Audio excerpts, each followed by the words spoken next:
Essa história começou 25 anos atrás, quando a gente se conectou pra cuidar da nossa vida e a de tantos outros casais. Foi assim que tudo se transformou.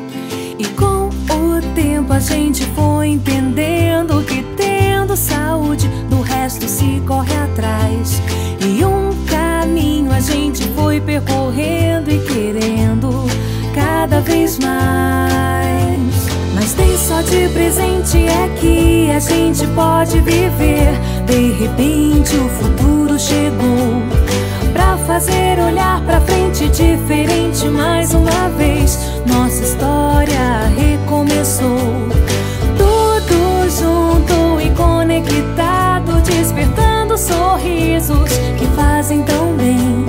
De quem trabalha a gente está lado a lado e juntos vamos além. Cuidar não se mede, sorrir não se mede, ficar tranquilo é o que a vida pede. Cuidar não se mede, sorrir não se mede, ficar tranquilo